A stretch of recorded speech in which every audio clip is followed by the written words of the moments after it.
à 9h29.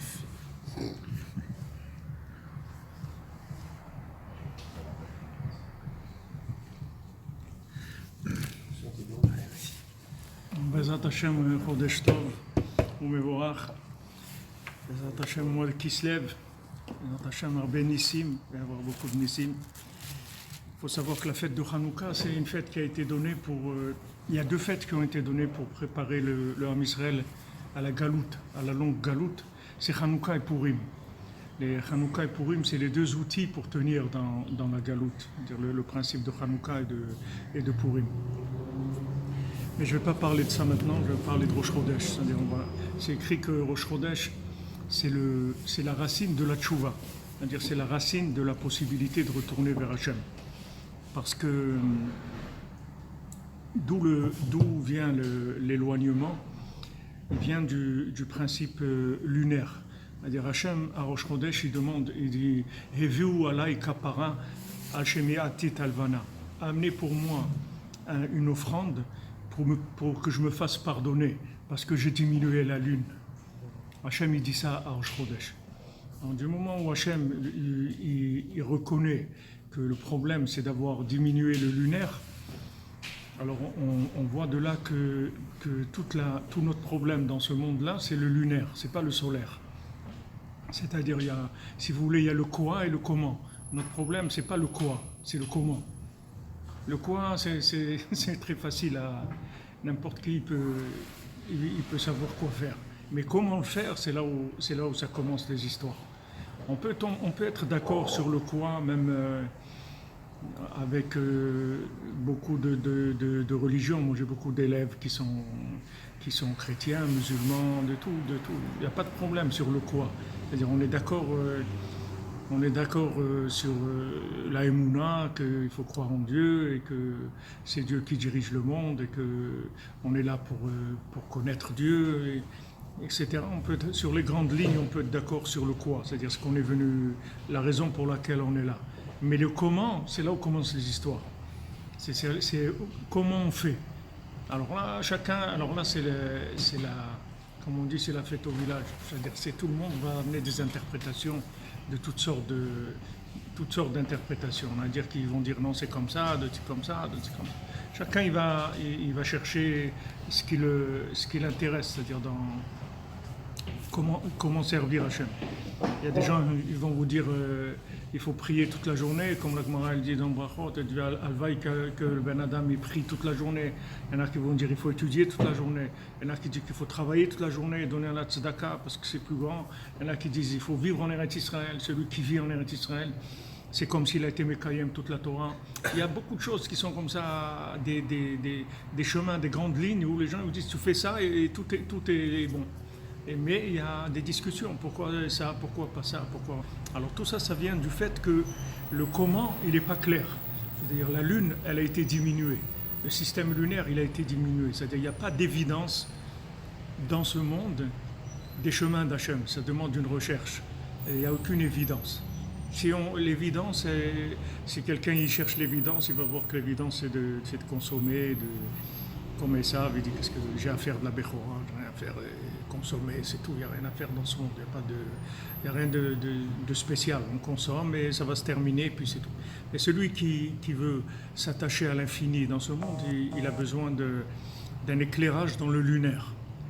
Alors le principe lunaire, c'est le principe de la foi, de la Emouna, c'est le principe féminin en général, la femme elle est lunaire, l'homme il est solaire. Et c'est le principe de Mashiach aussi, puisque David, c'est le principe de David Améler, c'est le principe lunaire, c'est-à-dire c'est le pouvoir. Le pouvoir, c'est lunaire. Le pouvoir, c'est féminin, c'est pas masculin. Le principe du pouvoir, c'est quelque chose de féminin, quelque chose de masculin. Le masculin, il n'a pas besoin de pouvoir. Le masculin, il a la compréhension, il n'a pas le pouvoir. Le pouvoir, c'est l'application, c'est féminin. Tout ce qui est application, tout ce qui est vécu, c'est féminin. Donc dans la Torah, il y a aussi deux aspects. Il y a un aspect qui s'appelle Rachel et un aspect qui s'appelle Léa. Maintenant, Rachel, elle était belle. Rachel, elle était belle. Yaakov, quand il a vu Rachel, il a aimé Rachel et toute sa vie il a aimé Rachel et il a toujours aimé plus que Léa même. Il nous disait, les sages, c'était son épouse et c'est elle qu'il aimait. Rachel représente la Torah, elle représente la splendeur de la Torah, de la sagesse de la Torah, de la compréhension, de la chokhmah en général. C'est très très beau. On dit que pourquoi on l'appelle Rachel, parce que c'est comme une brebis dont on tond la laine. La laine, quand on tond la laine, c'est tout ce qu'on tire des enseignements, de la sagesse, de la chokhmah, etc. Tandis que Léa, elle avait des yeux larmoyants, tout le temps elle pleurait. Elle pleurait parce que normalement elle devait être l'épouse de Esav, Léa. Léa c'était l'épouse de Esav. Parce que si Esav il avait été en accord avec Yaakov, alors tous les deux ils seraient arrivés à quelque chose de parfait. Ce qu'il faut savoir déjà, c'est que le Midrash dit que normalement Esav, c'est pas Esav qui devait être le jumeau de Yaakov. Vous savez qu'est-ce qui devait être le jumeau de Yaakov? C'est David Améler. Normalement, c'était Yaakov et David. C'était ça les jumeaux qu'elle devait avoir. Mais il y a eu des accusations dans le ciel et au lieu que ça vienne par le pouvoir de David, qui était un pouvoir divin, c'est-à-dire c'est le pouvoir lunaire. Le pouvoir lunaire, c'est un pouvoir divin. Pourquoi? Parce que le pouvoir lunaire, c'est un pouvoir qui vient de l'annulation. Ce n'est pas un pouvoir qui vient de la compréhension. C'est un pouvoir qui vient de la soumission. C'est-à-dire les gens qui dominent vraiment, c'est des gens qui sont soumis. Les gens qui sont le plus soumis, c'est les gens qui ont le plus de pouvoir. Plus quelqu'un il est soumis, plus il a du pouvoir. Moins quelqu'un il est soumis, moins il a de pouvoir. À son pouvoir, il s'arrête à ses capacités. Celui qui est soumis, il peut avoir un pouvoir qui n'a pas de limite, parce qu'il peut se soumettre à des niveaux très élevés et recevoir des endroits très élevés le pouvoir. Donc David Améler, c'était l'homme le plus soumis de la terre. C'est-à-dire c'était un homme d'une soumission inimaginable. D'ailleurs, il y a une halakha qu'un roi, il doit avoir un Sefer Torah toujours dans sa poche. Il avait un petit Sefer Torah comme ça, toujours dans sa poche. Parce qu'il doit avoir sur lui tout le temps la soumission à la Torah. C'est-à-dire, il ne peut pas une seconde se permettre de réfléchir d'après ce qu'il pense ou ce qu'il sent. Rien, c'est une connexion avec Dieu, avec une soumission permanente. Et là, ils reçoivent le pouvoir d'Hachem. Et là, il devient illimité. Il n'a plus de limite, puisque c'est plus son pouvoir, c'est celui d'Hachem qui passe en lui. Alors le principe féminin, c'est comme ça. C'est-à-dire la femme, en fait, elle a un pouvoir, mais son pouvoir, c'est le pouvoir de l'homme. C'est-à-dire ça vient de l'homme, ça ne vient pas de la femme. Si l'homme ne reconnaît pas sa femme, il ne lui donne pas le pouvoir, alors elle n'a pas de pouvoir. S'il ne lui communique pas les informations. Comme si vous avez un avion qui regarde un GPS. C'est-à-dire le GPS, il est un satellite. Maintenant, lui, il vous communique les informations. Avec ça, vous circulez. Vous faites ce que vous avez à faire. La femme, elle a le pouvoir. C'est-à-dire qu'elle va aider à construire le mari. Elle va le construire. Mais il faut qu'il lui donne la connaissance qu'il a. C'est-à-dire qu'il partage avec elle la connaissance. Et à ce moment-là, elle transforme cette connaissance en réalité. Et ça va donner le pouvoir.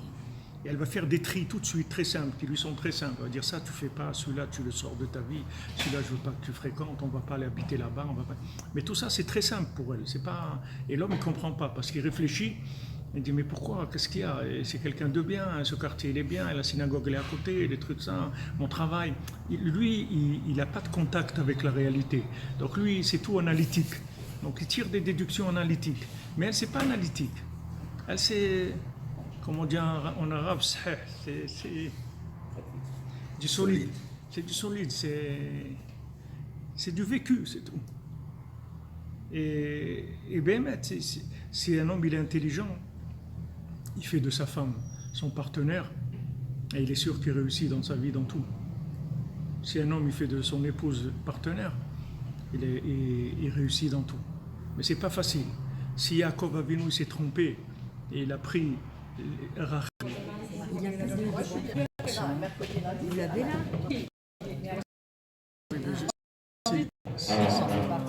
ça va bien siffler. On verra.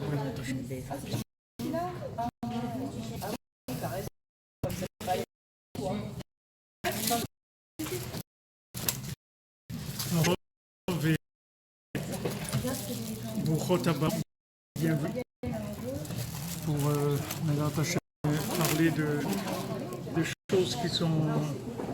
On va parler de choses qui sont très très importantes, basiques. Alors je vous remercie pour l'organisation, parce que BMET c'est un management et on voit les organiser des concerts de musique. Maor Hachem, merci beaucoup à Niveau Bot et tous ceux qui ont participé, à mon épouse, à ma compagne. Et responsable dans les attaches de diffuser la Rabbi Nachman. Alors, en faisant un peu court avec les hommes, en fait, il y a des choses qui ont été, comme je le dis, downloadées et traitées avec eux parce qu'il arrivait trop de choses par rapport au temps qu'on avait. Et c'était trop intensif, donc j'ai pu parler juste avec eux de un tout petit peu. Et j'espère que là, on pourra développer ces points de façon plus large. Donc, on a combien de... Toute la vie. On a la vie. Ok. 10 heures. Problème, vous avez la vie nous a. Alors regardez, on a développé quelque chose en partant de Rosh Chodesh. Rosh Rabbi Nachman, c'est la racine de la Tchouva, d'accord? C'est-à-dire que Rosh Chodesh, c'est le place de pouvoir faire Tchouva, c'est-à-dire pouvoir revenir vers Hachem, pouvoir revenir vers soi-même, sa réalité à soi, son endroit, Eretz Israël, son Coran, sa maison, la Torah, la prière, revenir vers le point qui est en rapport avec quelqu'un. Donc Rosh Chodesh est la racine de ce principe-là. Pourquoi Rosh Chodesh c'est la racine? Parce que Hachem demande à Rosh Chodesh, il dit, je vous demande, mes enfants, d'amener un sacrifice pour moi. Il faut voter. Hachem il dit ça. Il dit, il faut voter, j'ai diminué la lune. Donc, j'ai fait une faute, j'ai diminué la lune. Donc, je veux que vous ameniez un sacrifice pour moi, pour expier ma faute, que j'ai diminué la lune. Maintenant, pourquoi Hachem, comment Hachem vient, qu'est-ce que ça veut dire? Hachem, il fait faute, Hachem, il demande une expiation de la faute. Quel est le problème? Quel est le problème?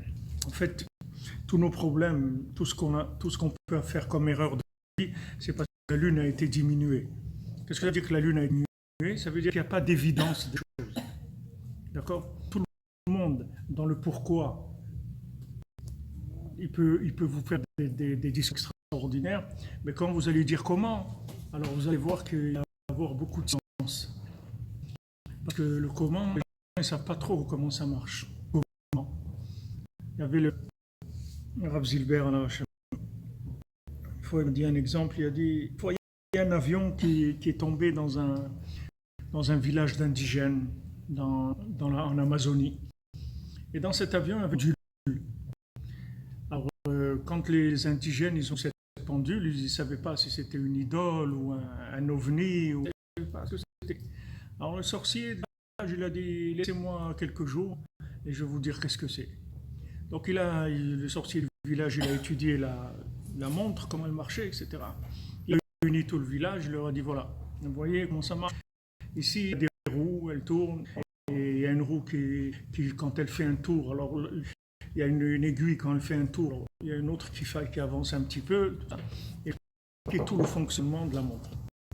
Alors quand il a fini d'expliquer, il y a quelqu'un qui a demandé, il dit, je peux vous poser une question? Il dit, à quoi ça sert? Il dit, ça je sais pas. À quoi ça sert, je sais pas. Je vais vous dire comment ça marche, mais à quoi ça sert, je sais pas. Donc il y a beaucoup de gens qui vont analyser des choses, qui vont vous donner une analyse extraordinaire et des développements fonctionnement psychologique de l'individu, tout ce que vous voulez. Mais ça sert, c'est-à-dire quelle est la réalité de chacun. Il n'y a personne qui ça. Vous qui pouvez le faire. Et c'est votre recherche. Si vous le trouvez vous-même, il n'y a personne qui va le trouver pour vous. Le sadique, il le sait. C'est lui demander. Il va toute l'analyse, tout ce qu'il y a dans le monde comme connaissance. La connaissance n'est pas la solution du coup. C'est-à-dire on peut avoir beaucoup de connaissances, mais c'est le rapport qu'il y a entre la connaissance et le comment vivre cette connaissance par rapport à moi, ça ne marche pas. Comme un médicament, il y a des médicaments qu'on ne peut pas prendre s'il n'y a pas une ordonnance. Pourquoi? Parce qu'il faut une dose, il faut une dose par rapport à l'individu. Il y a des gens, ils doivent prendre un cachet. Il y a des gens, 3 cachets par jour. Il y a des gens, 1 par mois. Pas savoir. Il faut scanner la personne, il faut faire la liste de voix. Maintenant, vous pouvez prendre une dose prescrite, c'est ça. Maintenant, tout ce qu'il y a dans le monde, c'est des doses prescrites pour tout ce qu'il y a sur Terre. Tout est à mettre en rapport avec l'individu. Comme je dis à un monsieur, je sais comment il s'appelle, monsieur qui a posé une question avec le micro. Clément. Il m'a demandé, et après je lui ai dit que on voit que dans la halakha, c'est comme ça. Le Shulchan Aruch, il est fait pour aider les gens à être connectés avec Dieu. On appelle Rabbi Yosef le Mechaber. En français, Mechaber, ça veut dire la Wi-Fi, c'est-à-dire le connecteur. Ça veut dire. On l'appelle Rabbi Yosef, on l'appelle le connecteur. C'est-à-dire qu'il est arrivé, il est cherché comment connecter les gens les hauts, les gens les plus bas. Maintenant, si on sort de ça, alors on est connecté, on n'est plus dans le réseau de la Wi-Fi. Mais si on est là-dedans, on est dans le réseau, on est connecté avec Hachem. Seulement, il y a des choses qui sont adaptées à chacun selon la situation dans laquelle il est. Un exemple. Il y a, si maintenant on a un poulet, et une chéla sur une question s'il est cachère ou pas. On va aller voir le Rav. Le Rav, il va d'abord nous demander, il va parler avec nous, nous dire comment ça va et tout, qu'est-ce que tu fais dans la vie, tout ça. Alors il va voir. Si on est riche, il va être intransigeant par rapport à la cachère du poulet. Il dit le poulet, je vois, bon, il n'est pas cachère, il ne faut pas le manger. Si on lui dit je suis pauvre, voilà, c'est les seuls liens que j'ai, c'est que je peux acheter un poulet par semaine, et si on parle, ben tant pis, on ne mangera pas de pâtes. Alors le Rav, il va aller au maximum, il va dire il est cachère ton poulet, tu peux rentrer, Shabbat. Alors on pouvait poser la question lui-même, il est cachère ou il est cachère? Il n'existe pas, c'est pas par rapport qu'il existe. Il peut être cachère, il peut ne pas être cachère. Je dis mais comment la viande du poulet, elle est cachère ou elle n'est pas cachère? Ça dépend. Si tu es riche, il n'est pas cachère. Si tu es pauvre, il est cachère. Si tu es pauvre, tu l'as mangé, tu as fait une mitzvah. Si tu es riche, tu l'as mangé, tu as fait une avéra, ça va te boucher le cœur, le cerveau, ça va te faire des problèmes. Et si tu es pauvre, tu le manges pour Shabbat, tu vas t'enrichir. Alors maintenant, qu'est-ce que ce poulet? Ce poulet, il n'est rien. Il est une épreuve en moi-même. Il est une existence absolue. Il n'est pas fini. Un mouvement. Quand je vous ai dit ça. Là, il est là. Avec toi, il est comme ça. Des périodes de ta vie où tu es pauvre, c'est caché. Une période de ta vie où tu n'es pas caché. Tu es dans un niveau élevé, tu n'as pas le droit. Tu es à un niveau bas, c'est une mitzvah de le faire. On veut savoir, c'est une mitzvah ou pas? Je ne peux pas te dire. Il faut d'abord que je sache qui tu es. Et comme je ne peux pas savoir, je ne sais pas. Pas savoir.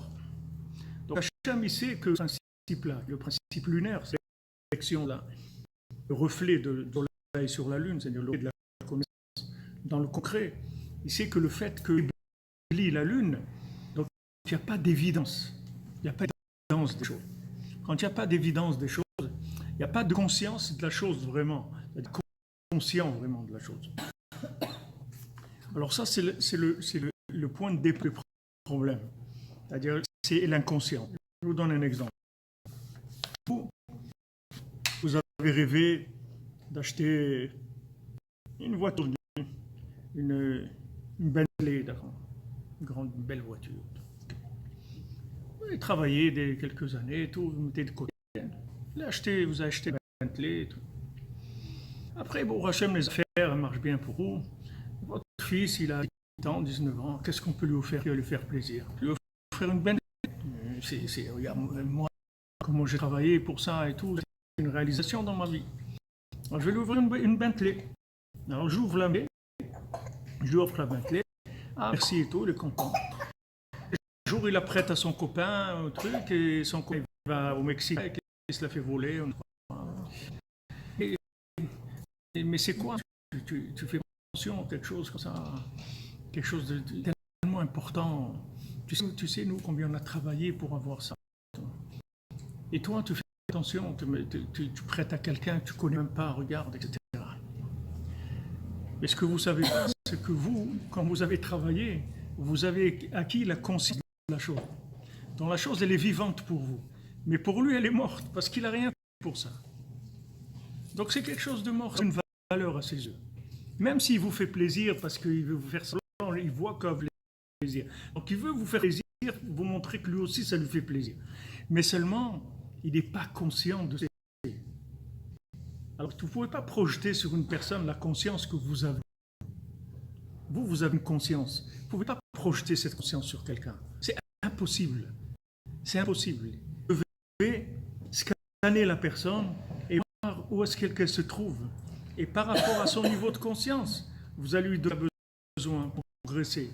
Par rapport à son niveau de conscience, à lui, pas à moi. À la personne qui est en face de moi. J'ai un élève, un ami aussi, très religieux, aucun très rigoureux. Il a fait tout. Il était jeune, après il s'est éloigné, il est revenu. Okay. Quand il a fait Tchouva, elle n'était pas tellement, comme on dit, dans le vent de la chose. Elle n'était pas tellement. Donc lui, Shabbat, il faisait tout avec l'enfant, le kidouche et tout. Et sa femme a regardé la télé. Pendant que lui fait kidouche, elle regardait Michel Drucker. Ok. Donc, plus et tout. Ça, c'est impossible.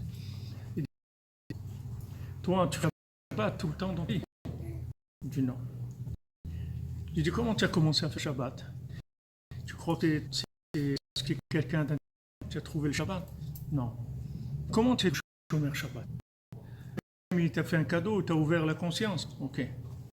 Alors, toi, il t'a ouvert la conscience. C'est gratuit. Tu reconnais ça, tout à fait. Et maintenant, Hachem, il n'a pas la conscience à ton épouse, tu vas la jeter par le balcon de ça. Il y a un problème là. C'est un problème grave. C'est-à-dire que toi, tu reconnais que toi, c'est un cadeau d'Hachem, la conscience que tu as. Pourquoi tu es intolérant avec celui qui n'a pas la conscience? Si tu es intolérant, ça veut dire que tu prouves que tu crois que c'est toi qui as découvert ça. Et que quelqu'un qui a trouvé ça, c'est idiot. Mais quand on te parle, tu reconnais que ce n'est pas toi. Ce n'est pas ton intelligence, c'est un cadeau d'Hachem. Ok? Alors maintenant, on va changer. Tu vas prier pour ta femme que Hachem lui fasse ce cadeau à elle aussi. Parce que toi, tu ne peux pas vivre ça. C'est difficile. Tu as des enfants et tu as une harmonie à la maison et faire un Shabbat comme il faut et chanter, tout ce qu'il y a à faire. Un vrai Shabbat, pas que la télé au milieu. Ok, donc on commence à faire comme ça.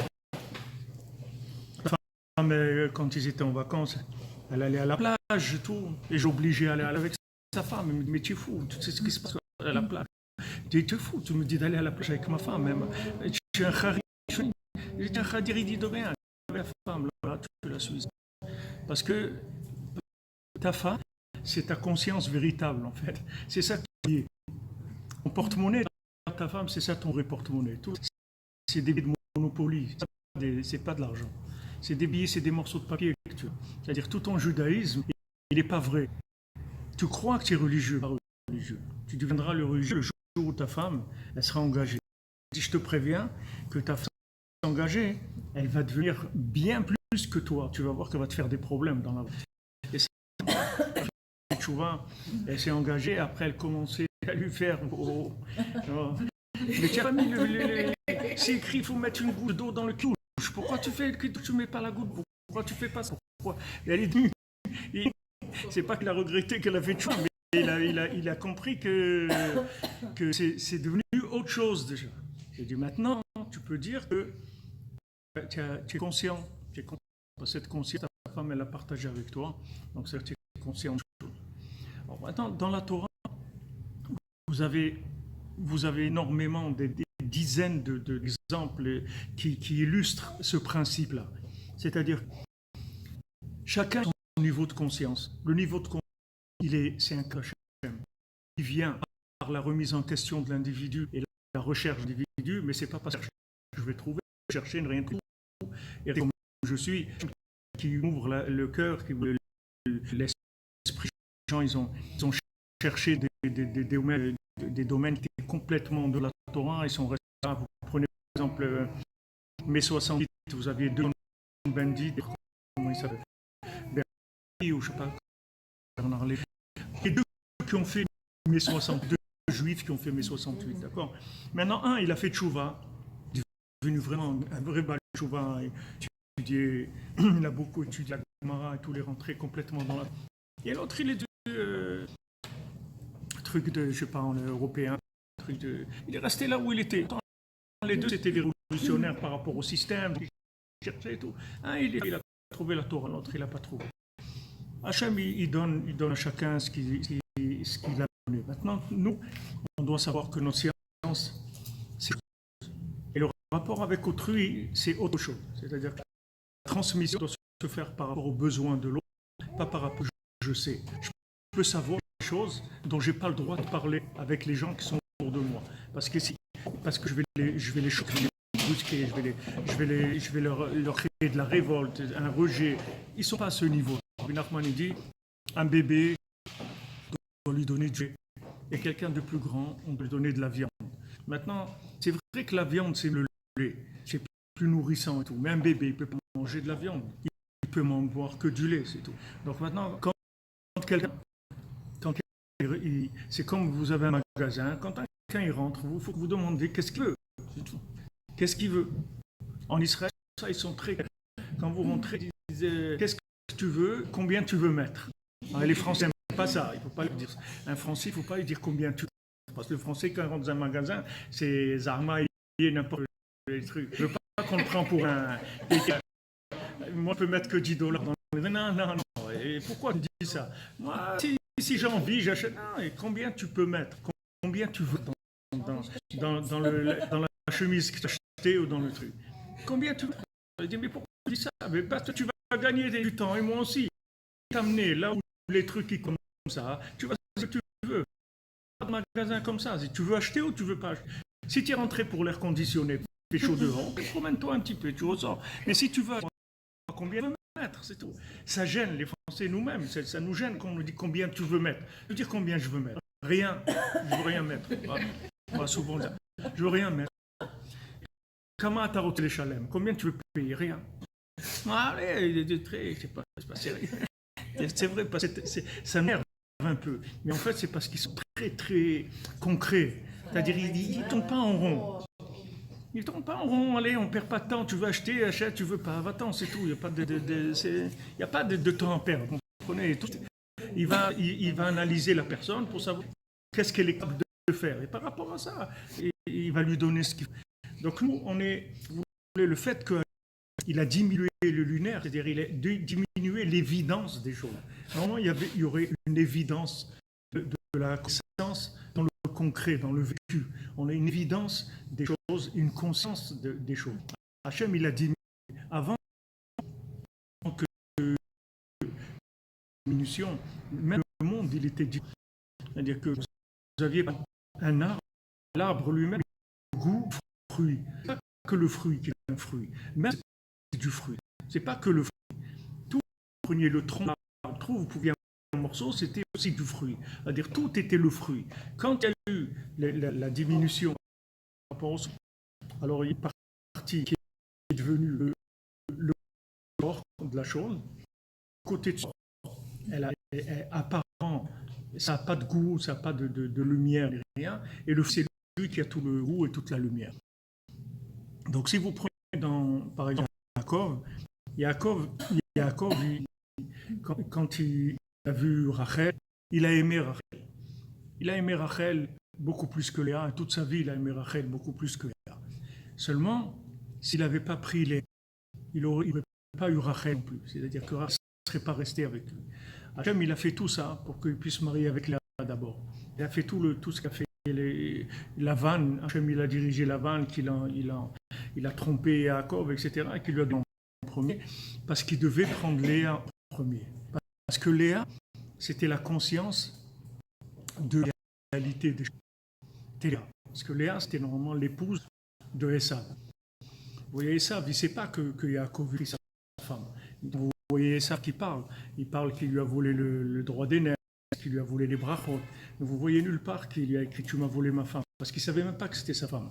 Mais la femme de Esav, c'était Léa. C'était son zivoug amiti de Esav. Mais comme elle a vu qu'il ne voulait pas du tout être connecté à la vérité, ni avec Hachem, ni rien, elle pleurait toute l'année pour ne pas tomber dans ce zivoug. Elle ne voulait pas devenir sa femme. Elle dit, moi, je ne vais pas aider quelqu'un qui ne veut pas être dans les chemins d'Hachem et tout, les pactions. Donc, elle s'est rabattue sur Yaakov.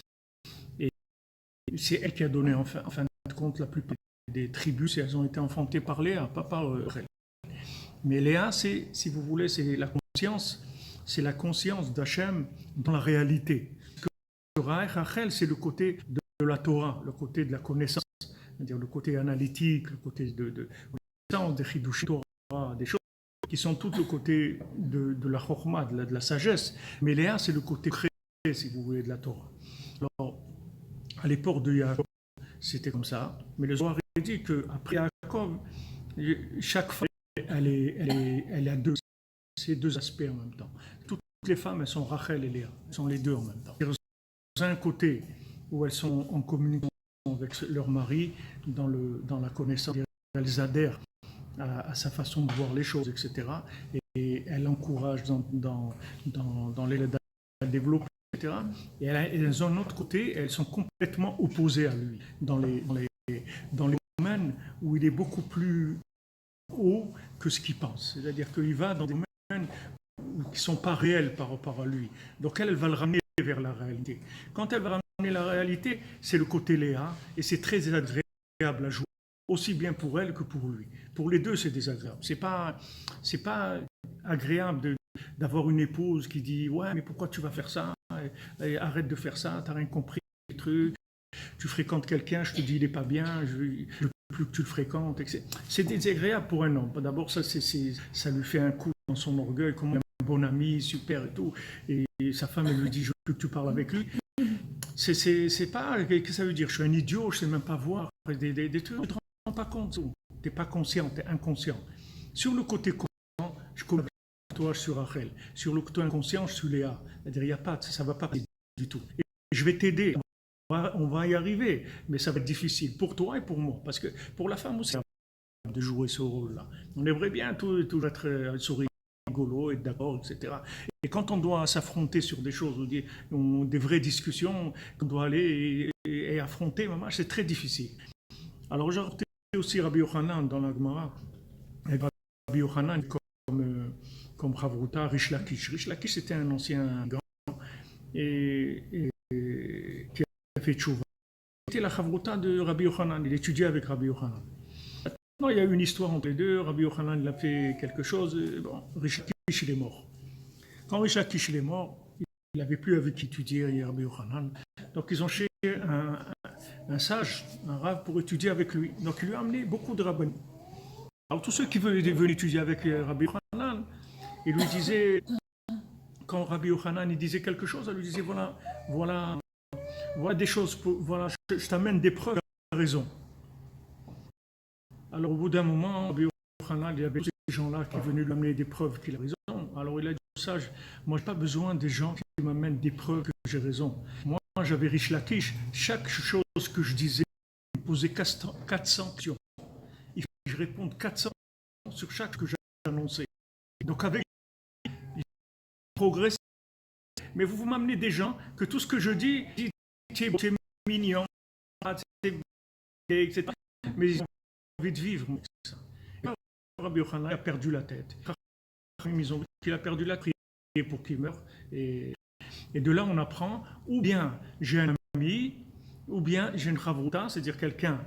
Chavruta, c'est la chambre chaver, c'est-à-dire son chibour, ou bien mituta, ou c'est la mort. Alors, dans la Torah, il y a une notion de Eshet Chaver. Eshet Chaver, la femme amie.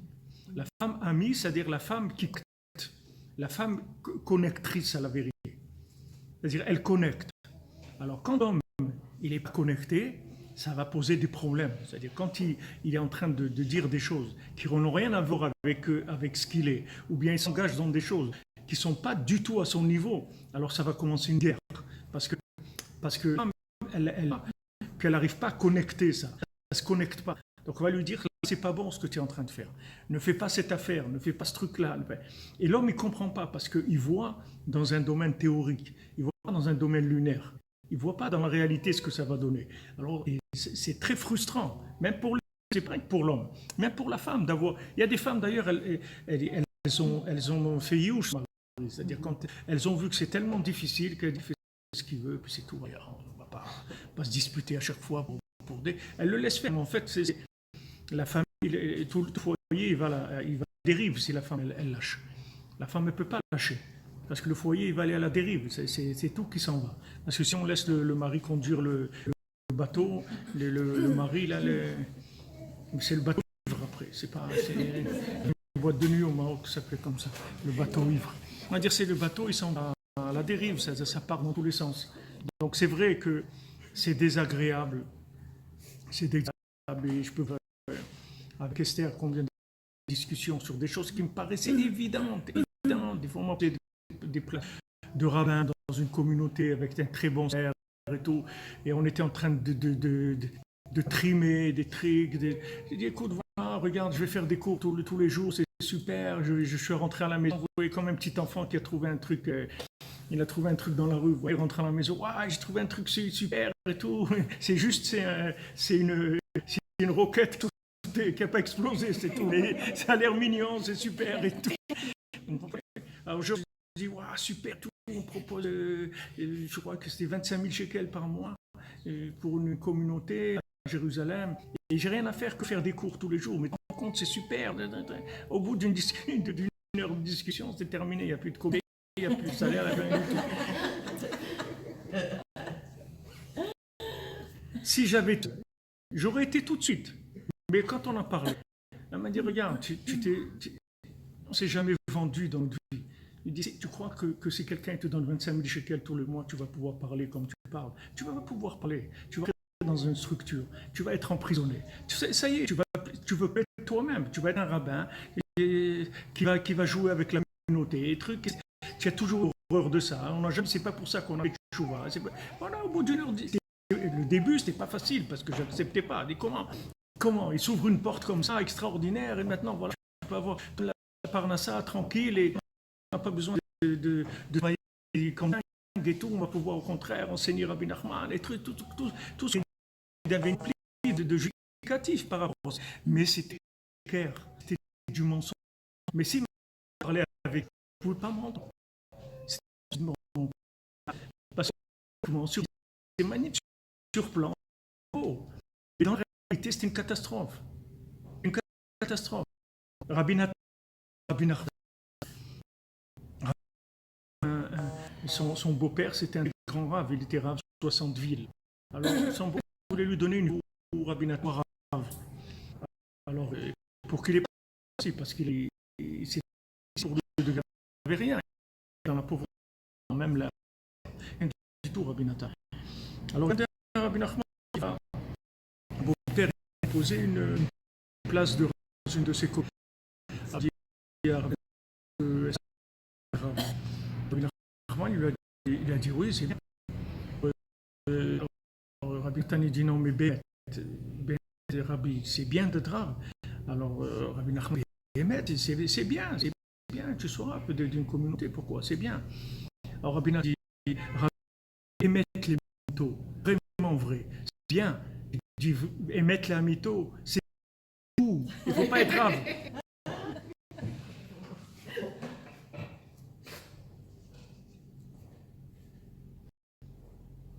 Tu t'aimes émettre les Yaakov, c'est vrai, les Yaakov. Mais tu t'aimes émettre les mythos, Yaakov avec Léa. Ça, c'est émettre les mythos. Vous comprenez? C'est vrai, on vous propose une porte de. Je vous dis franchement, Bémet, c'est difficile en Israël, par ça, les trucs et tout. Un poste comme ça, en français, dans un cas bien, c'était dans le truc là, côté du Machane Yehuda, là-bas où il y a tout le. Comment ça s'appelle le quartier de. Nachlaot. Ah, c'est super mystique comme ça, très, très dans le vent et tout. C'est très bien, c'est très agréable. Alors, voilà, en fait, rien, voilà, tu fais des cours voilà, tu viens, toi, tu es là, tu fais des cours de Rabbi Nachman, c'est tout ce qu'on te donne. Et voilà, on te donne 25 000 shekels tous les mois. Et voilà, quand tu veux aller à Ouman, tu vas, parce que c'est une décision. Moi, je dis, moi, ça me prend le matin, je pars à Ouman. Je ne peux pas vous dire des problèmes. Quand tu veux, tu vas à Ouman, truc, il n'y a aucun problème. Ça a l'air, comme on dit, il y a l'affaire. Ça a l'air, ben c'était du mensonge. Et pourtant, c'était très beau, mais c'est du mensonge. Il n'y a pas Léa, on ne peut pas le voir. Et si j'avais demandé à un rave, il m'aurait dit c'est bien, mais fais-le tout de suite, mais tu es fou. Cours tout de suite faire ça.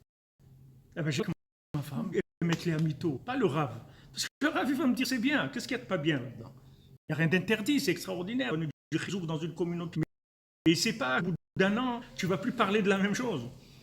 Tu ne vas plus avoir de cœur, tu vas faire le clown. Ça, lui, il ne peut pas le voir. Lui, il ne peut pas voir ça.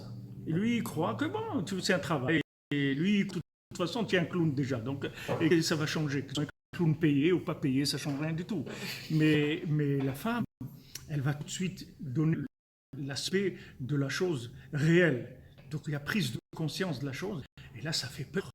C'est dit, mais regarde que tout qu'on peut passer dans ce monde. On peut complètement dérailler. C'est-à-dire, on peut faire des choses qui nous font dérailler dans notre vie, mais complètement. Voilà la responsabilité de la femme. Si vous voulez être Léa. Maintenant, si vous voulez développer, vous montrez ce côté Léa. Mais si vous montrez que le côté Rachel, que tout ce que dit le mari est bien, tu es mignon, tu es le meilleur, tu es plus intelligent, tu es le plus beau, tout ce que tu dis c'est vrai et tout, pas de problème, vous n'aurez jamais des problèmes dans la maison. Parce que ce côté, c'est un côté qui ne fait pas avancer. Au maximum, ça entretient les affaires courantes et ça baisse. Parce qu'il n'y a pas ici dans ce monde, il n'y a pas à entretenir. Ça baisse, puisque nous-mêmes, on avance dans l'âge, on avance dans beaucoup de choses et ça baisse. Les choses, elles baissent. Donc après, on arrive à train-train. Mais nous, on s'est mariés par idéal et on s'est mariés pour Rabbeinu. Et comme je dis, quand j'ai rencontré mon époux, je dis, moi, ma vie, c'est avec Rabbeinu. Tout, c'est avec Rabbeinu. C'est Rabbeinu, c'est tout. Il n'y a rien. Rabbi Nachman, c'est tout. Moi, je veux que ça. Le reste, il n'y a rien qui m'intéresse. Je veux que Rabbi Nachman. On s'est mariés, ça. C'est-à-dire pour être là-dedans, pour créer un foyer Breslev, des enfants Breslev et des élèves être là-dedans. Maintenant, on va les pour un enveloppe et pour être tranquille, pour des problèmes d'électricité, des problèmes pour payer, être vivant. Qu'est-ce que vous payez être pour avoir enveloppe, ça sert. Alors ce cas, je vous dis, c'est désagréable. Parce que des fois, ça vient le Shabbat. C'est vraiment. On n'a pas ça. Mais on serait passé. Mais on ne peut pas faire autrement. On ne peut pas faire autrement. Il y a un décalage entre la Lune et le Soleil. C'est tout. C'est comme. Vous voyez, maintenant, cette année, on va le mois de Hadar. Pourquoi le mois de Hadar? Parce que la Lune, elle tourne doucement que le Soleil. C'est-à-dire qu'il y a un décalage entre la réalité et la connaissance et la chokhma. Même dans le monde, dans ce qui se passe dans le monde, dans ce qu'on mange, l'air qu'on respire, dans tout, le climat, dans tout, et de faire un réajustement tout le temps. Ce réajustement, il permet de rester en ordre, que vous aurez toujours Hanouka qui sera en hiver, toujours Pessah au printemps. Mais si vous prenez les autres musulmans, des fois hiver, des fois ça bouge. Ils ont un calendrier lunaire, il n'y a pas avec le soleil. Et les autres grégoriens, ça ne tient pas compte de la réalité. C'est toujours la même chose. Mais nous, notre calendrier, il est lunaire en même temps. Donc nous, on bouge, mais en même temps, on rattrape le mouvement pour s'équilibrer. Il y a les deux. Dans un foyer, c'est comme ça. Mouvement, si vous voulez. Il y a une recherche permanente. Il y a un côté où c'est vrai, on est ensemble. Et sur ça, on est d'accord. Donc sur ça, on discutait, on va plus disputer sur ça. On est d'accord. Maintenant, on va voir comment on va faire, etc. Sur le principe de base, on est d'accord. Et il y a des côtés où on ne va pas être d'accord du tout. Et ça, il faut assumer les deux sens. Il doit assumer. Moi aussi, il doit assumer. C'est agréable. C'est désagréable. Mais même quand on finit des discussions, on n'est pas dans un savoir, c'est-à-dire un état on n'est pas bien, on n'est pas content. Mais après, bon, Hachem, on remercie Hachem. Oh là là, heureusement que je n'ai pas fait ça. Qu'est-ce que je serais devenu si j'avais fait? Où j'aurais été si j'avais fait ça? Et c'est des catastrophes. Voilà, dans un foyer, c'est ces aspects-là. Et ces deux aspects-là, vous êtes obligé de les assumer. Si vous voulez réussir votre vie familiale, vous devez assumer les deux. Parce que votre mari, vous devez dire, il faut que ce soit votre ami, il faut être dans l'amitié. Mais l'amitié, ça ne veut pas dire tout le temps se dire tu es mignon, tu es bien, tu es le meilleur. Il y a des moments où on va mettre, comme on dit, les cartes sur table et on va discuter. Et ça va être dur. Ça va être dur parce que amener la chose dans la réalité, des fois, c'est très dur, très désagréable. Et des fois, ça ne se fait pas une fois. Des fois, ça prend des mois que la chose, elle passe. Des fois, ça prend des mois jusqu'à que la chose, elle arrive à passer. Parce que des fois, il est complètement fermé. C'est-à-dire ça, il ne veut pas l'entendre parler. Alors, on est obligé d'aller tout doucement.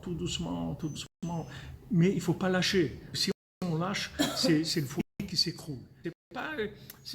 C'est facile de dire, bon, écoute, ok, là, on n'en parle plus. Quand on parle, c'est catastrophe. Donc, on ne parle plus de ça, c'est tout. Non, il ne faut pas. Vous ne pouvez pas arrêter. Vous n'avez pas le droit de vous arrêter. Parler jusqu'au bout, jusqu'à que les choses, elles soient comme il faut. Et travail de c'est désagréable, tout ce que vous voulez. Mais à la fin, quand vous êtes sorti de ça, alors là où vous allez arriver, c'est d'autres choses complètement. D'autres choses. Vous montez dans d'autres niveaux complètement, une autre vie complètement. Imaginez si vous prenez dans le monde des artistes, imaginez un artiste, je ne sais pas, ou des gens, imaginez si vous avez une épouse qui est vraiment leur épouse. Ces gens seraient morts, tombés dans la route, jamais. C'est que c'est des gens qui avaient quelque chose d'extraordinaire en eux, mais ils ont voulu l'amener à la réalité, ils sont fait acheter par des managers qui les ont tués, ils les ont détruits. La plupart des artistes, ils sont jeunes, ils n'ont pas vécu, ils sont même pas arrivés à 30 ans, la plupart des grands musiciens, des grands artistes. Pourquoi? Parce qu'ils avaient quelque chose de très fort. Ils n'ont pas la compagne qui peut leur donner le dans la réalité. Donc ils sont partis dans des choses, ils se sont détruits, de force, détruits. Donc l'homme, il a tendance à aller trop haut. C'est sa tendance naturelle. L'homme va vers le haut. Il a tendance à monter, à quitter la réalité. Un homme, il est sédentaire de nature. Et quand il s'installe, vous ne pouvez plus le bouger, il ne veut plus de ménager, il ne veut rien changer. Vous pouvez bouger le salon, vous mettez de là, il n'est pas content, il rentre. Pourquoi encore? On avait deux, mais là, avant il était là, tu as dit bien, alors tu es là. Maintenant, pourquoi tu es ici? Parce que l'homme ne peut pas comprendre ces trucs-là. L'homme, il est sédentaire, il aime des trucs qui ne bougent pas. On est là, on va déménager, on a trouvé une super maison, vous allez là-bas, ouais, ça y est, très bien. Et 6 mois après, la femme a dit, il faut qu'on parte d'ici, c'est pas vrai. Attends, mais tu as existé. Non, ça y est, il faut partir.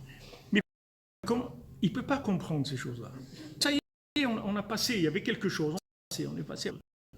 Alors ce principe-là, c'est un principe, le principe de base de la création, et vous le trouvez à des étapes de la vie duelle en général et de la vie duelle de chacun. Quand Abraham Avinu, Hachem, il lui a donné, je vous ai dit tout à l'heure que vous faites quelque chose à un de vos enfants, il a prié pour ça. Comme je le dis, on parle sur vos votes, il me dit, vous savez, les gens ont de l'argent qu'ils ont gagné, mais s'ils ont de l'argent qu'ils ont eu comme ça, ils n'en profitent pas. C'est-à-dire que si quelqu'un il a de l'argent, alors cet argent-là, il a envie de le dépenser, d'acheter des choses.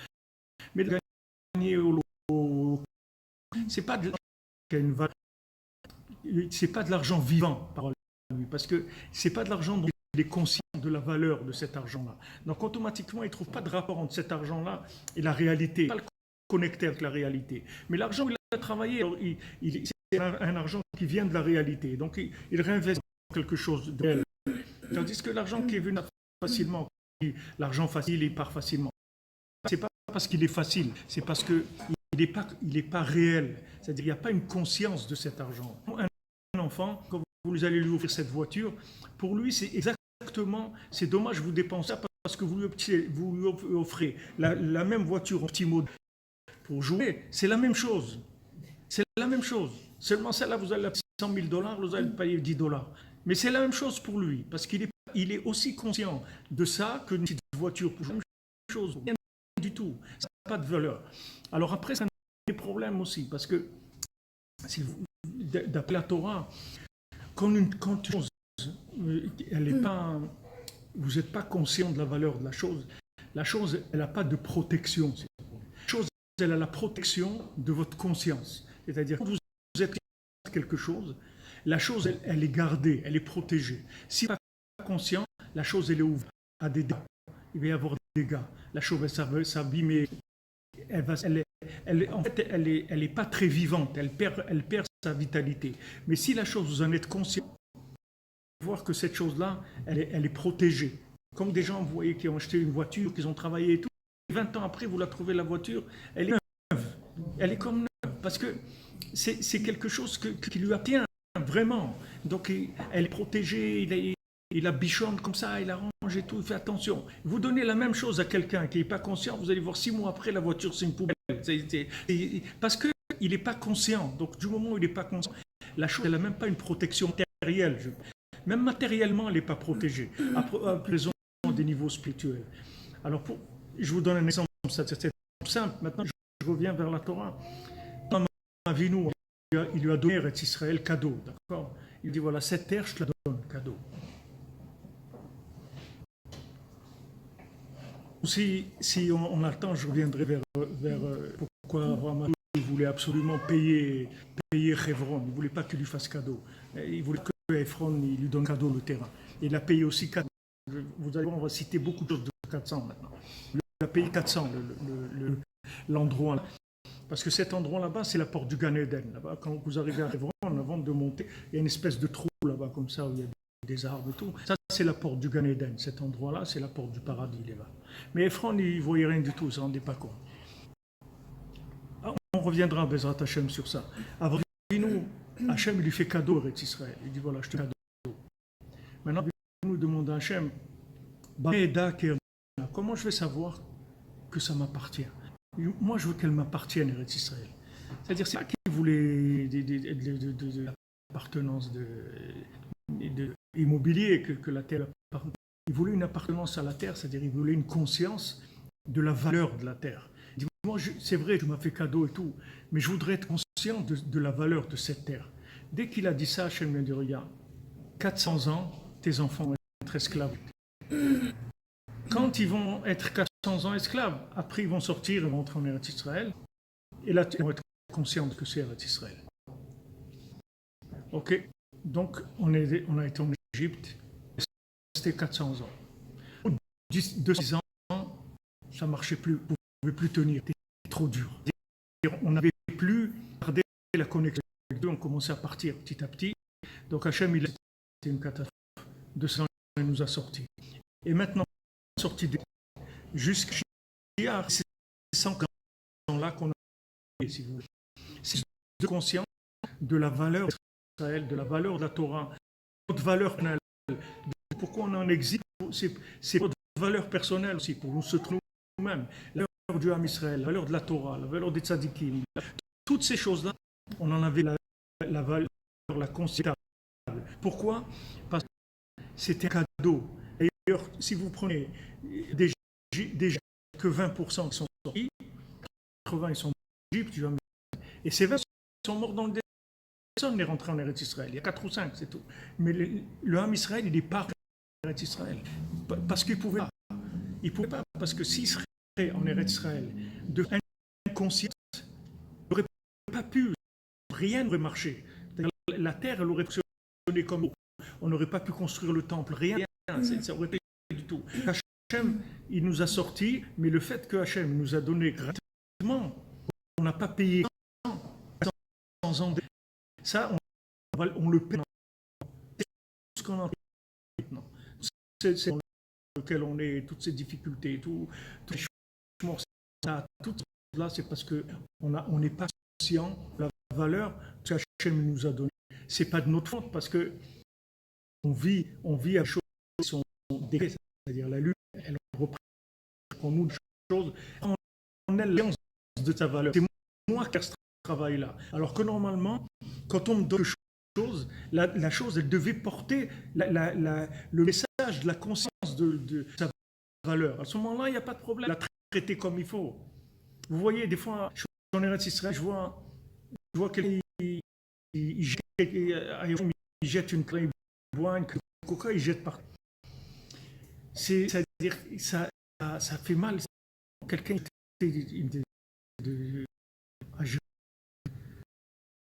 si vous êtes chez je sais pas, même des gens, vous n'avez pas jeté par terre, des raisons, ou si c'est roi, vous allez. Mais Eretz Israël, Yerushalayim, quelqu'un jette une canette comme ça par terre. Ça veut dire qu'il ne sait pas où il est. Il ne sait pas où il est. Il n'a pas un rapport avec la terre de conscience. C'est-à-dire qu'il ne traite pas la terre, mais il traite. Donc automatiquement, il peut tirer de la terre ce qu'il doit tirer, puisqu'il n'est pas conscient de l'endroit où il est. Comment vous voulez qu'il tire de la terre ce qu'il doit tirer? Il ne peut pas. Une fois, j'étais à Johannesburg, il y a une année, et j'étais dans une communauté, et il y avait là-bas des Israéliens. Et j'ai vu, Mamash, comment ils étudiaient le soir, ils faisaient de Gemara, un pérec de Mishnayot, la Pshat, Mamash, ils étudiaient 2 heures avec le Rav tous les soirs. Alors en discutant avec eux, nous, on est des Israéliens, on est des Yerushalayim. Et dit, en Eretz Israël, on n'était pas religieux du tout. Il a fallu qu'on vienne ici, en Afrique, et c'est là où on a fait tchouva. En Afrique, on a fait tchouva. En Eretz Israël, on c'est pas du tout, de rien. Il a convenu en Afrique, et il est venu en Afrique, c'est cet anti tellement étranger, si vous voulez, avec cet endroit, avec ces gens, qu'on fait été chercher un fond. À ce moment-là, c'est la prise de conscience de ce que c'est un juif, Torah, etc. Elle a commencé à sortir. Alors, si vous voulez, on avait le temple.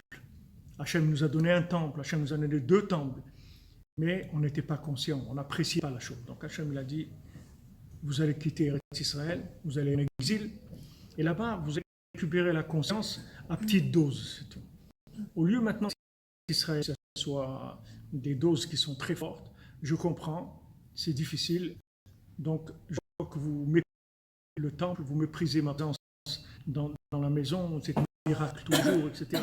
Vous méprisez ça, ok. Alors vous allez en exil, et là-bas, vous allez vous sentir pas bien, et là, commencez à chercher, vous allez trouver un petit peu, encore un petit peu, encore.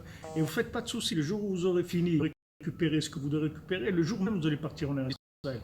Vous allez dire que c'est pour ça que c'est pas la peine d'être pressé, d'être angoissé, ni rien du tout. Ça, c'est une maturité, ça va venir automatiquement, même si vous ne voulez pas.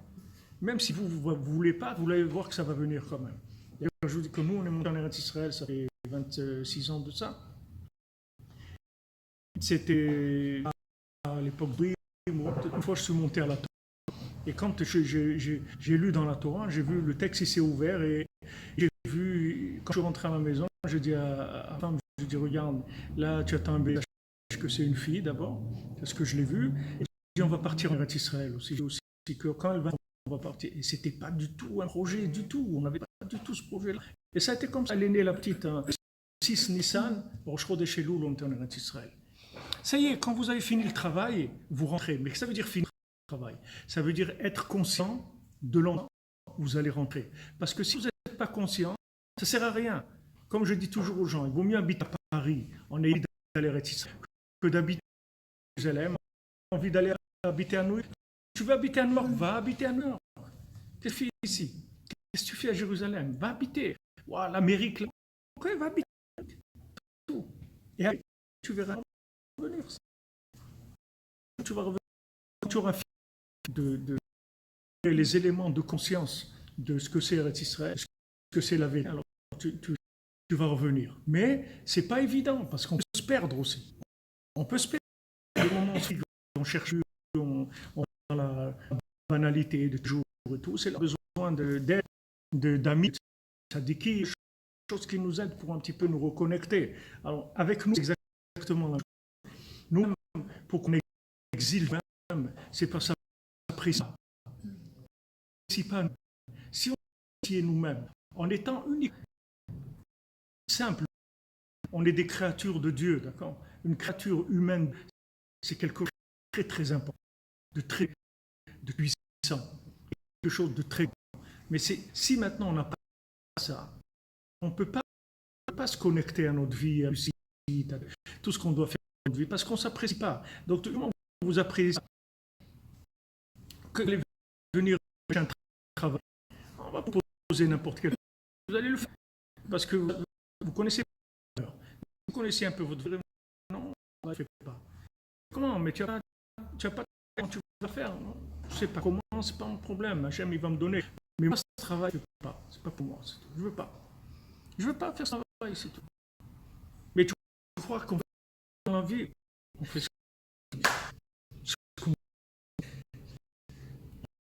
qu'on veut. Il n'y a personne qui va dire ouais, mais moi, on m'oblige. Personne qui t'oblige. Même au cotel, vous voyez, des fois, ils regardent au cotel, ils me laissent pas parce qu'il y a un truc qui sonne ou des trucs, des fois, il y a des bretelles, ça sonne et tout. Ils disent ah, tu peux pas rentrer. Mais je dis regarde mon ami, regarde d'où tu es. Tu es devant le cotel en train d'empêcher un juif de rentrer prier au cotel. Est-ce que tu es conscient de ce que tu fais là? Il me dit, ouais, mais c'est pas. Il me dit, moi je travaille. Je dis, non, mon ami, ce travail-là, c'est toi qui l'as choisi. Et si tu veux pas, tu vas voir tout de suite le patron. Tu dis, moi, j'empêcherai jamais un juif de rentrer au cotel. Donc voilà, je démissionne, c'est tout. Je veux pas faire ça, c'est tout. Tu es libre. Tu peux pas dire, je suis obligé. Il y a personne qui t'oblige. C'est pas vrai. Tu as des choix. Tu as des choix dans ta vie. Ces choix-là, ils vont t'aider vers la construction de toi-même. Et si maintenant tu choisis pas ce qu'il faut, alors tu vas te perdre. Tu vas devenir esclave d'autres systèmes et tu vas fonctionner de mensonge. Maintenant, il va se présenter à toi des épreuves. Dans ces épreuves, il faut que tu choisisses ce qui est vrai à tes yeux pour l'instant, à ton niveau. Il faut que tu sois vrai avec toi-même. C'est tout. Peu importe où tu te trouves, c'est important que ton idéal, ça soit jouer au basket, que ça soit de n'importe quoi, ça n'a aucune importance. Tout ce qui est dans le monde, ça amène à. Il faut être honnête et droit et sincère et chercher, c'est tout. Mais n'importe où on se trouve, on vient vers Hachem. Hachem est en galoute pour qu'on revienne vers Eretz Israël, pour qu'on revienne vers nous-mêmes, pour qu'on revienne vers les tzadikim. Maintenant, il ne faut pas se perdre, c'est tout. Il ne faut pas se perdre, c'est-à-dire il ne faut pas se vendre. Il faut rester nous-mêmes, c'est tout. Dis-moi, moi c'est comme ça, c'est tout. Moi, je ne bouge pas de là. C'est-à-dire, moi, je ne vais pas perdre mon galoute. Moi, je suis venu pour gagner, je ne suis pas venu pour perdre. Je suis venu pour enrichir ma conscience, pour perdre ma conscience. Je ne suis pas venu pour me transformer en n'importe quoi. Je suis venu pour être moi-même, pour trouver mon âme, etc. Là, il va y avoir des épreuves qui vont venir. Et par rapport à ces épreuves, on va progresser. Donc, quand Abraham Avinu a voulu être conscient de la valeur d'Eretz Israël, Hachem lui dit, voilà la facture. C'est 400 ans d'exil. 400 ans d'exil. Tu tiens, tu seras conscient que c'est Israël. Tu ne tiens pas, tu ne seras pas conscient. Donc, on n'a pas tenu, un petit peu, mais pas la moitié presque. Ok, Hachem nous a étalé ça sur tout le temps là où on est, dans tous les pays où on se trouve. Maintenant, chacune là où on se trouve, c'est par rapport aux éléments de conscience qu'il doit récupérer. Quand c'est terminé, il s'en va. Soit dans un autre pays de la galoute, soit en Eretz Israël. Si quelqu'un il avait la force de rester en Eretz Israël, de prier toute la journée au cotel et tout, il n'a pas besoin de bouger. Tout ce qu'il y a de partout, ça va venir chez lui. Mais la plupart des gens ne peuvent pas faire ça. Donc chacun il est obligé d'aller dans un endroit et d'attendre quand il a fini de prendre conscience de la vérité qu'il a en lui, de son âme, etc. Après, il va aller soit dans un autre poste de travail, toujours en galoute, soit en Eretz Israël. Comme vous voyez qu'on quittait l'Afrique du Nord et tout, à un moment, c'est terminé. On avait terminé à récupérer, on avait récupéré. On est parti. Il y en a qui sont partis directement en Israël, il y en a qui étaient en France, qui étaient au Canada, qui étaient en Amérique. Chacun, mais sachez que tous les endroits où on va, on récupère des éléments de nous-mêmes qui sont notre conscience. C'est pour prendre conscience de la valeur de ce qu'on est et de notre vérité, de la valeur d'Eretz Israël, de la valeur de toutes ces choses-là. C'est pas parce que vous le dire que ça y est. Comme rapporte Anna dans son livre, il y a un père, son fils étudiait des années, les pauvres sont sacrifiés pour que le fils il étudie. Donc le fils est devenu un grand érudit, il est revenu de la yeshiva. Le père il a préparé un pour la communauté, au fils de parler. Son fils il parle, il dit Bereshit Elokim voilà son oh comment créer le ciel et la terre. C'est tout ce qu'on discours.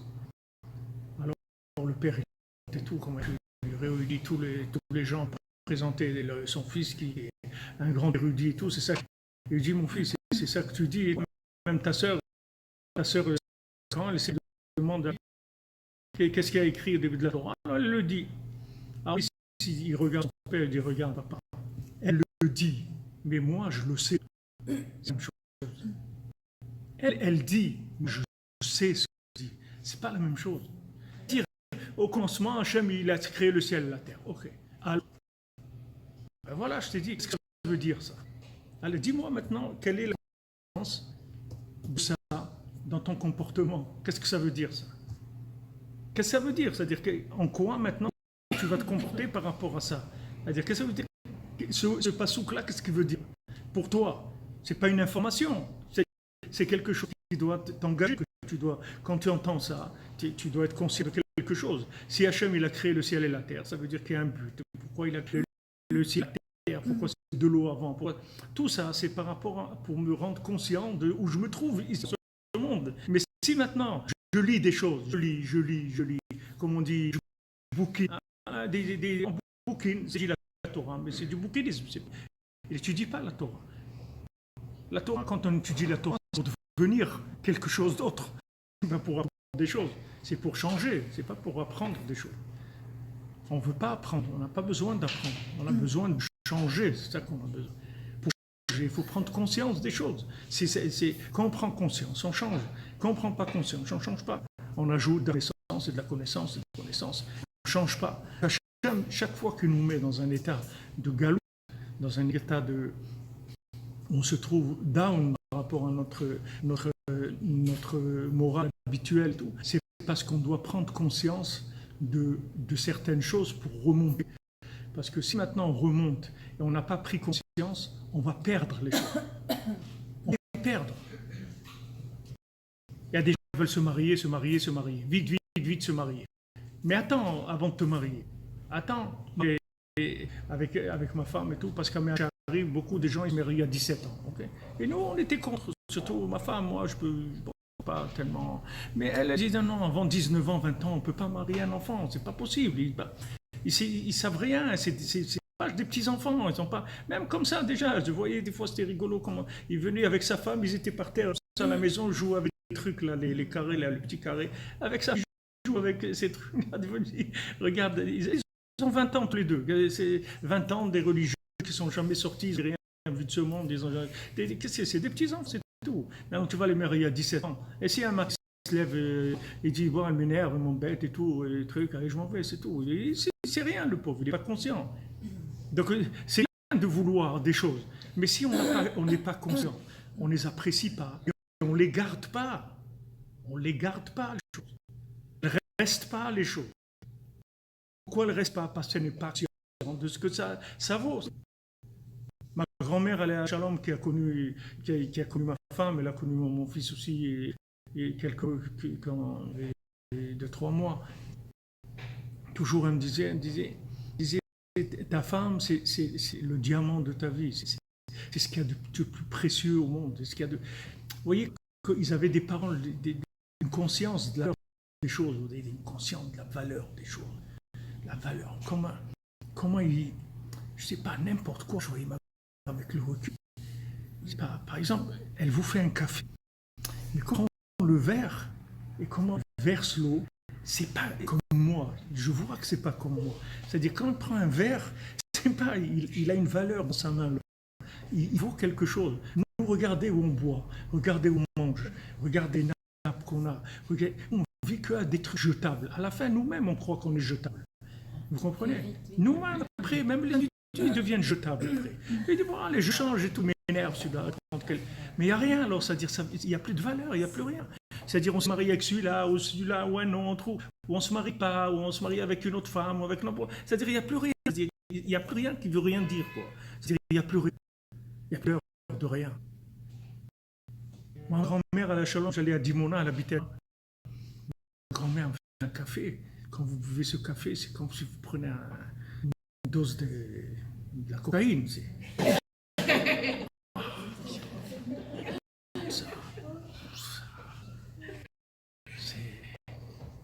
très fort, très fort. Plein d'amour, plein de cœur, extraordinaire. Une fois quelqu'un, quand je mangeais à Rochelle, il m'a donné un goût. Quand j'ai goûté, je lui dis là. Il m'a dit oui. Il m'a dit comment tu sais? Ça, c'est des goûts qui n'existent plus. Ça, c'est que une génération. Aujourd'hui, quelqu'un ne peut pas mettre un goût comme ça dans du manger. Ça existe. Vous va aller où? Il n'y a plus des gens qui ont un cœur qui peut faire des choses comme ça. D'abord, ils n'ont pas la patience. Elle va passer trop pour faire ça dans la pas fou, non, que j'ai que ça. Mais pas que c'est vous, c'est un bon bateau. C'est des manger, ça vous des choses qui sont. Les gens pas ça, ils croient manger. C'est non que le que tu manges, qui a été préparé à la maison, ou le que tu vas acheter au supermarché et surgelé, c'est la même. Alors surtout ne prépare jamais à manger, parce que c'est de la perte de temps, ça c'est sûr. Mais si tu sais que le manger dehors, c'est du manger mort, et pas que mort, il peut être investi avec des cafards et des trucs. Je ne parle pas des cafards vivants, mais des cafards qui rendent coffert, quoi. Cafards, des trucs qui donnent le cafard, si vous voulez. C'est-à-dire des choses qui font du mal, parce que les gens qui font ces trucs-là, ils n'ont pas de cœur du tout, ils travaillent, ils ont envie de rentrer chez eux, ils font ça n'importe comment, ils n'ont rien à faire. Une maman qui fait le manger, elle met son cœur, elle met son amour dedans. Qu'avec ça, elle construit son foyer, elle n'a pas besoin d'autre chose. Il n'y a pas parler. Une maman qui fait le manger à la maison, elle n'a pas besoin de parler avec son mari, ses enfants. Dans le manger, elle met tout ce qu'il y a. Mais les gens ne font pas ça parce qu'ils sont inconscients de ce que c'est la nourriture. Aujourd'hui, fast-food, allez, mange, mets dedans ce qu'il faut pour que ça marche, et c'est tout. Comme de l'essence d'une voiture, et c'est tout. Mais on continue. Qu'est-ce qu'on a mis? Qu'est-ce qu'on a donné? Il n'y a pas de conscience des choses. Il n'y a pas de conscience. On perd la conscience et on devient fou après. Quand quelqu'un ne mange que des pizzas, dog et trucs, devient taré complètement. Il devient complètement fou. Après, il fait n'importe quoi. Après, les choses, elles n'ont pas de valeur. Il n'y a pas de shmira, on ne garde pas les choses. On va, comment des gens se marient et un an après, ils se marient une fois. Et alors, des fois, j'entends des gens parler et ils disent, toi, moi, c'est la 4e fois. Et toi, c'est 3 fois. C'est-à-dire, nous, on est un peu de l'ancienne on est fou de l'ancienne génération, mais on est quand même de l'ancienne génération. Quand on voit comme ça, c'est qu'ils sont pris à la légère. C'est léger, c'est très. C'est comme quelqu'un qui a pris un verre jetable. C'est rien, c'est rien. Mais attends, mais quelqu'un, 3 fois, il a 3 fois des enfants. Ils vont grandir, ces enfants. Quand tu vas aller au mariage de celui-là, alors il va venir et l'autre, et celui-là, et ce truc. Et les enfants de celui-là, et de l'autre, et de ça. Mais après, comment on vit dans ce monde avec vous voyez qu'ils ont rendu les gens fous complètement parce qu'il n'y a pas de valeur. Les choses n'ont pas de valeur. Il y a d'inconscience par rapport aux choses. Alors, les gens, ils sont pas, ils font n'importe quoi. Ça s'appelle diminution de la vie. C'est ça qui s'appelle diminution de la vie. C'est-à-dire diminution de l'évidence de la valeur des choses.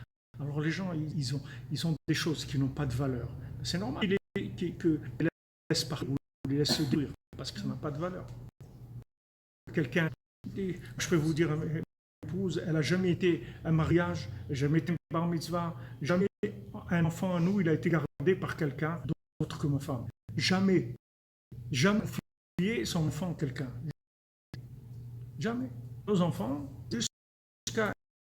Même son mari, quand on part, il faut téléphoner toi, et s'il manque quelque chose, celui-là, il fait chez les trucs, et ça, et ce lien-là, c'est parce qu'une valeur, un enfant est par sa mère est s'occupe de lui, une force intérieure, ça le place dans un truc. Et vous croyez qu'un enfant, il est un idiot? Un enfant intelligent adulte. C'est petit, c'est important, c'est tout, mais après, pas qu'il est bête. Il n'est pas bête du tout. Un enfant, il sait exactement ce qui se passe. Un enfant, quand vous le prenez chez quelqu'un, il sait exactement ce que ça veut dire. C'est-à-dire, il commence des problèmes.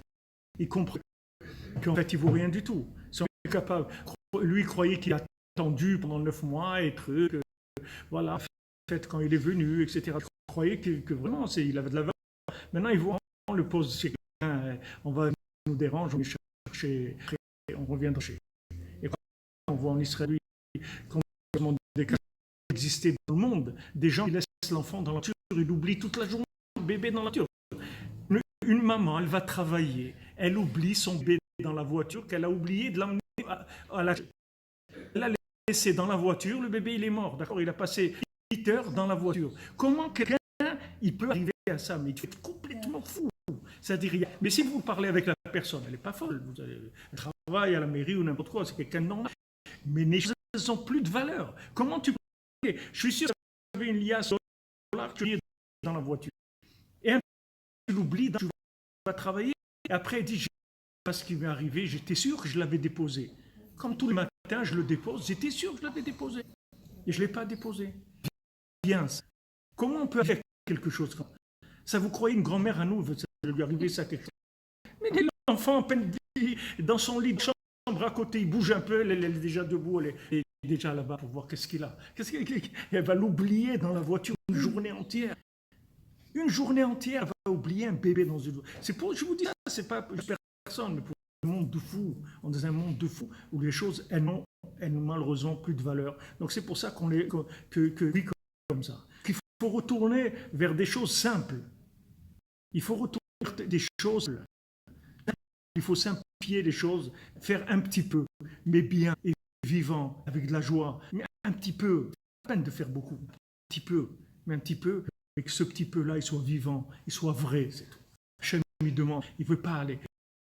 Comme quelqu'un hier m'a dit, non, mais c'est un jeu. Ça ne veut rien dire religieux, madame. Regardez, il met les tuiles, il prie, il étudie. Je dis, ça ne veut rien dire, madame, religieux. Le truc, c'est que même Louis de Funès, c'est Rabbi Jacob. Alors, il y a Rabbi Jacob, c'est un religieux, Rabbi Jacob. Non, voilà, lui aussi, il a fait le film Rabbi Jacob. Qu'est-ce que ça veut dire religieux? Ça ne veut rien dire du tout. Aujourd'hui, il n'y a plus rien qui veut rien dire du tout. Parce qu'il n'y a pas de valeur. Il n'y a pas de valeur.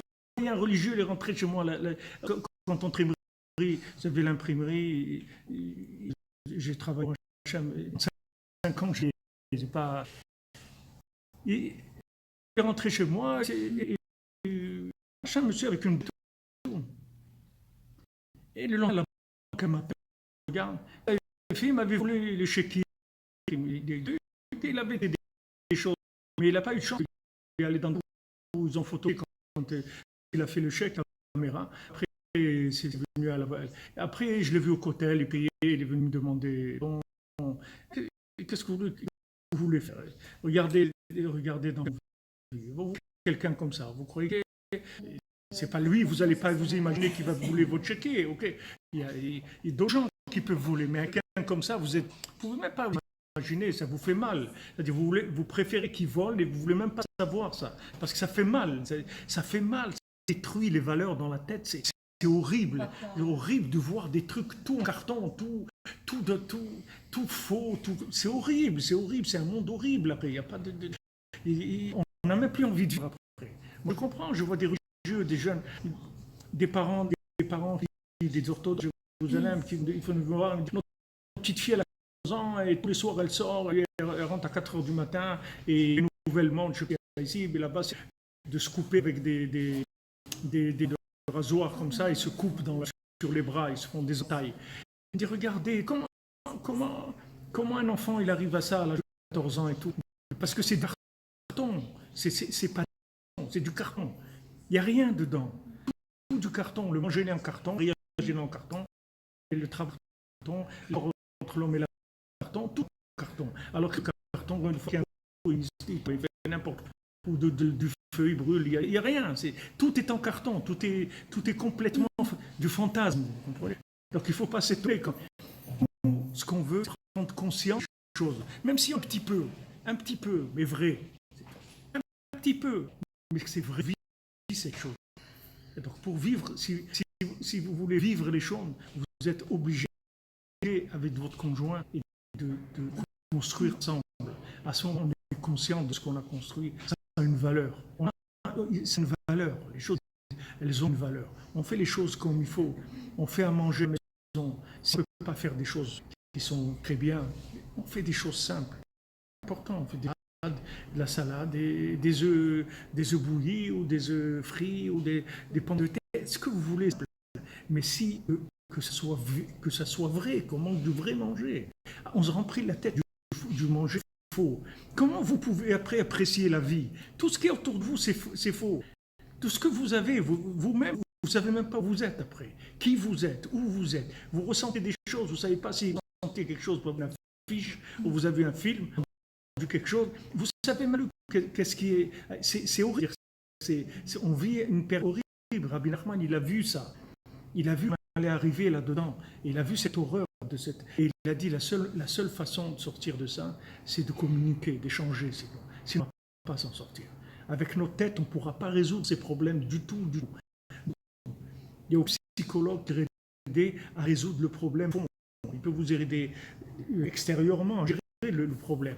Mais résoudre le problème, que ça ne soit plus un problème, au contraire, que ça soit une réussite, que ce problème il devienne une réussite, un psychologue ne à ça la chokhma. Il faut parler à il faut parler avec son conjoint, il faut parler avec ses enfants. Quand on parle, la chose elle devient vivante, elle devient concrète, elle commence à prendre sens. Parler, il faut s'affronter des choses, discuter, c'est désagréable, sortir de vrai, on va vivre vraiment des choses. Et à ce moment-là, quand on devient, elle est éternisée. Quand vous en êtes conscient, ça y est, la chose elle est pour l'éternité finie. Elle ne peut jamais être détruite. Tandis que quand vous créez des individus en carton, ils n'ont pas Moi, j'ai des gens sur Internet, ils m'envoient des messages, ils disent Rabbi Frère, sachez que vous ne faites pas le cours un jour, moi je me suicide. Il faut que vous ayez la responsabilité. Sachez, vous êtes responsable. Un jour, vous ne faites pas, moi je me suicide. Alors, je me dis, oh, mais tu n'as pas fait aujourd'hui. Tout non, je fais un autre, je fais un truc. C'est-à-dire, c'est une responsabilité parce que ces gens-là, ils vivent avec une tente oxydée. S'ils n'entendent pas tout le jour quelque chose leur donne envie de vivre, ils n'ont pas envie de vivre. Non, je comprends. Mais tu vas manger, c'est rien ça. Tu as de quoi ça. Le manger il est en carton, la famille est en carton, tout est en carton. Vite tout ça. C'est rien du tout. Ça n'a aucune valeur. Ça n'a aucune valeur, ça ne donne pas envie de vivre du tout. Alors les gens sont parlés de la Torah, les trucs et tout. La base, déjà, ils n'ont pas. Il n'a pas envie de vivre, lui parler de la Torah. Déjà qu'il a envie de vivre, qu'il comprenne que la vie, ça a une valeur extraordinaire. Des vivants, c'est très beau. On peut faire plein de choses. Déjà que ça a une valeur.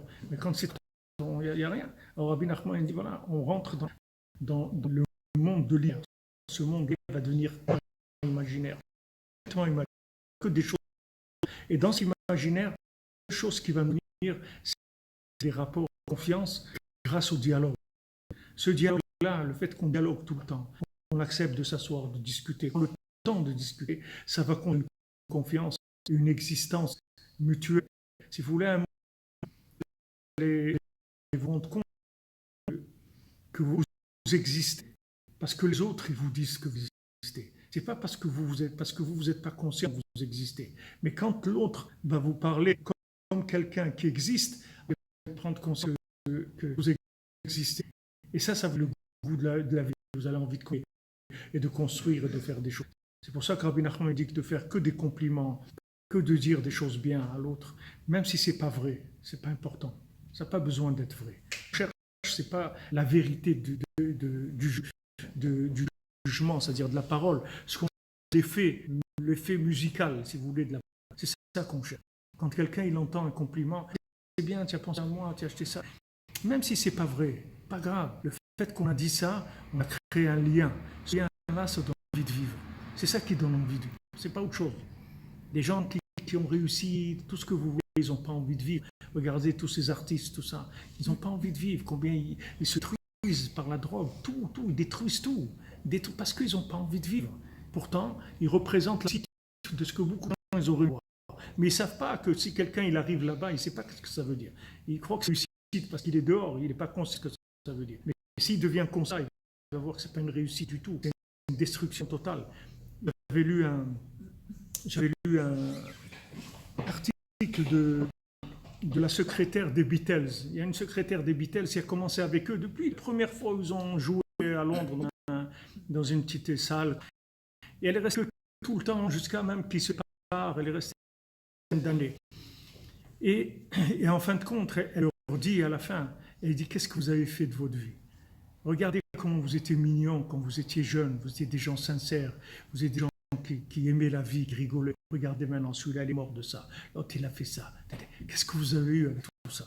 Et elle finit comme ça. Tu vois une dame à Londres, une vieille dame comme ça, elle a fait tout un reportage, c'est-à-dire sur sa vie en tant que secrétaire des Beatles. Et au début, elle dit comment il était tellement honnête, ils envoyaient des petits morceaux de t-shirt de chaque Beatles à chacun et recevaient au début 1000 lettres par jour, après 10 000 lettres, après 1000 lettres, après plus, c'était énorme. Mais dit, sauf, qu'est-ce que vous avez fait de elle c'est pas une religieuse ni rien, c'est une femme, mais simplement, tu aurais une vie simple, tu aurais fini maintenant. Et simplement, tu as été dans des trucs, dans des drogues, des maladies, des trucs, etc. Parce que tu es arrivé dans des mondes où il n'y a plus de rapport avec la réalité. Donc, il reste quoi que de la destruction, c'est tout. Simple, Rabbi Nachman, il dit, simple, simplifie. La vie, elle est dans la simplicité. Simplifie tout. Pas dire que vous pouvez avoir des choses, vous pouvez avoir 5 voitures, c'est simple. Simple. Pas des trucs avec des fantasmes. Simple. Simplifier tout. Manger simple, mais vrai. Mais simple, c'est tout. Pas de choses compliquées, qu'il n'y a rien dedans. Il y a du vide à l'intérieur. Après, vous créez des gens. C'est incroyable. Vous voyez des gens ça n'a aucune valeur pour la vie. Ça n'a aucune valeur, ça fait peur. Ça fait peur que l'attachement à la vie, c'est un instinct. C'est un instinct. L'instinct de vie, c'est quelque chose qu'Hachem il a mis dans la personne. Même ça, les gens, ils le perdent. Il n'y a rien de concret, de réel. Moi, ce que je voulais vous dire, il y a, peut-être qu'on parle, il y a encore plusieurs volets dans ça. Mais la responsabilité, comme on dit, de parler de ce que c'est une épouse Breslev. Une épouse Breslev, mais comme l'a dit Breslev, ça veut dire l'air, ça a un cœur de pierre. Je vais vous enlever le cœur de pierre. Un cœur de chair, ça veut dire c'est une épouse qui a joué le rôle d'elle. Et si c'est le rôle désagréable, on est obligé de le jouer parce que c'est l'avenir, la réalité de notre foyer. On est obligé de ça dans le foyer, même si le mari ne laisse pas de place. Il faut faire place. On est obligé pour le bien du foyer. C'est parce qu'on a envie d'avoir une place. On n'a pas envie d'avoir une place. C'est pas ça qu'on cherche à construire un foyer dans lequel on va avoir des enfants, on va vivre dans une réalité des choses. Donc pour ça, on est obligé de jouer le rôle de Léa, même s'il est désagréable. Voilà un petit avis de ce qu'on peut dire d'une femme.